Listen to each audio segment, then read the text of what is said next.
Hey, beautiful. Listen, check out this new hair. Do you love it? Oh, I do. I thought that was real cute. It's new. And speaking of new, let's get into our unsolicited advice for the week. Yes. And just so I don't forget, do me a favor. Make sure that you like this video, subscribe to the channel, of course, and share. I know you have a good sis or even a bro that could use this encouragement, enlightenment, and all of the things, right? So, speaking of new, God has been doing things so very different. Absolutely comment below if you're experiencing this, because I feel like this is a season in the earth and in the body. So if this sounds familiar, check in. If this is not going on with you, check in, because I'm interested as far as that goes as well. So God has just been doing these divine disruptions with me, meaning he's been totally changing my calendar, my schedule.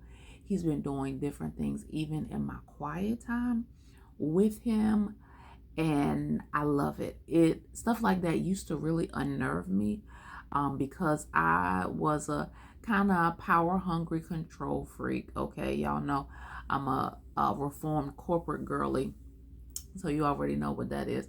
I wanted, every little thing in its place, and this is supposed to be like this, and this is supposed to be like this, and we don't do step C until we do A and B and double check A and B, that kind of thing, right? But the longer I live and the more closely I walk with Christ, I realize that our walk is nothing like that. Our walk is about release and relinquish. Okay, somebody say that with me. Release and relinquish. When we have a yielded, humbled life in Christ, number one, that's how we're always going to win. Number two, that is how we're always going to stay protected. But number three, that is where we're going to experience our greatest success and fulfillment. And y'all know that you'll hear those words a lot in this channel, because I'm about success, not as the world, capitalistic corporate America defines, but as Christ defines. Y'all know I'm a kingdom entrepreneur. Okay, so I'm about his business, hello, and I'm about my business, and I want to have the success in that. And our word tells us about success. So in this newness, God is doing these divine downloads and sharing different things. And I just want to share one thing. If he sees fit, then I'll talk more about this next week or moving forward. If not, then you'll hear me in a whole different vein next time. But don't worry about that. As long as you're rocking with me, you know I'm rocking with him, and it's all good, right? And so last night, I was in a teaching at my home church, which is New Beginning Ministries of Beach Island, South Carolina, right across the bridge from me. You know, I'm in Georgia, but South Carolina is literally right up the street. And my pastor did a special call, which he hasn't done in a long time. He hasn't even done what he calls those whosoever will, which means come in here, sit down, I'm going to teach, because God is waking me up in the middle of the night and I want to share this stuff with you. It's not mandatory, but whosoever will come can get the info kind of thing. He hasn't even done one of those in a long time. So my ears perked up a special way. It's like, okay, God, what you talking about? I'm tuned in. I even told the Lord, I said, God, I want to be open to whatever you want to do. I said, God, but for me, position me. This isn't about shouting. This isn't about dancing and falling all over the floor. This is about me getting the notes for the strategy. I told the Lord that. I felt a check in my spirit, and God did exactly what he said. I took no less than 4 pages of notes last night. So let me tell you though, let me not get caught up in in the prelim. Let me tell you just one of the things that stood out for me. And this is exactly how my pastor said it. My pastor says that as far as our arsenal, because the weapons, come on, y'all, the weapons of our warfare are not carnal. They're not man made. They're not temporary. They're not fleeting or fading.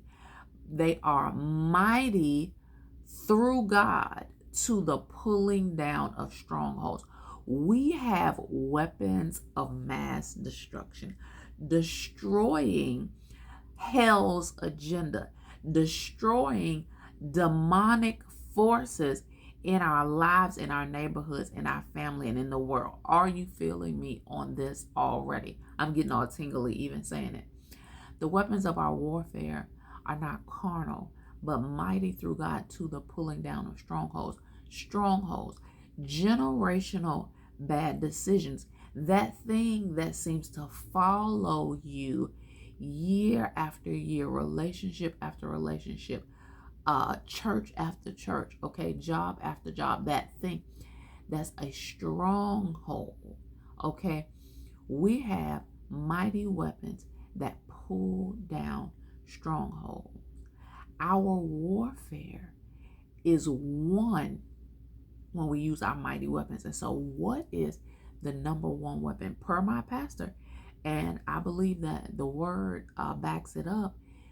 One of the biggest, mightiest weapons that we have, y'all, is unity. Oh my God. Unity. I believe when we come together as one, I believe heaven leans in and says, oh, that's what they're doing. Let me tell you how the word backs me up. Remember, when all the citizens of earth spoke the same language, come on, just throwing back. Speaking of the Tower of Babel, do you remember that? They all came together. Again, it wasn't for a good agenda, but that's all right. Everyone came together, worked together to build a tower to heaven, right? So they wanted, okay, they were curious about God, wanting to get to God, but God says, no, I need you to do it in the way that I see fit and in the time that I see fit. And so what happened though? Everyone was on one accord, and heaven did what? Responded. So you mean to tell me if that happens for a jacked up agenda, for something that's a little off and a little perverted, you telling me that when I have it right, when I want to do it God's way and doing it according to the word, you mean to tell me heaven is not going to respond? I'm here to let you know every single time heaven will respond to our unity. Unity in the community. Even though that's a rhyme, even though it's on time, don't miss the message.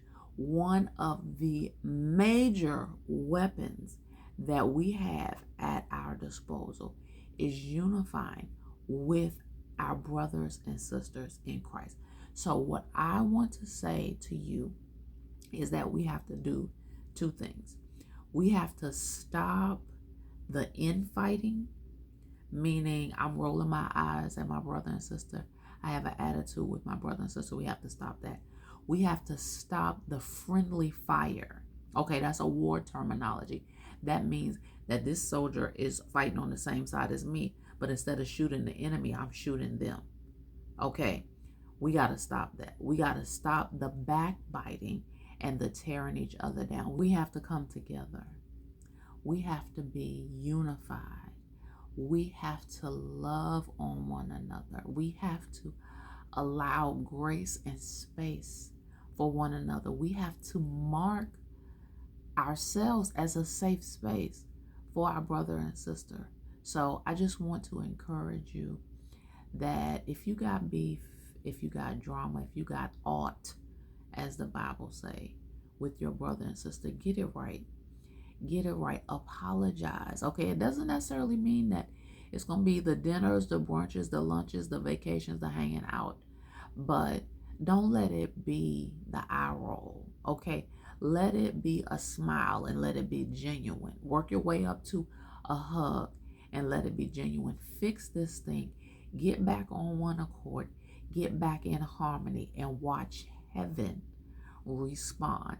Watch your winning wisdom. Watch your wealth. Watch your health. I'm telling you, watch these things come to fruition and manifest in a way that you've never seen before. All right. Listen, I need y'all to check in the comments below. I know this blessed you. Let me know how you are going to get unified in this season. And don't forget, also holler at me. Let me know what you want some unsolicited advice about. Let me know what you want me to share different thoughts on. Love you for real. Until next time, holla.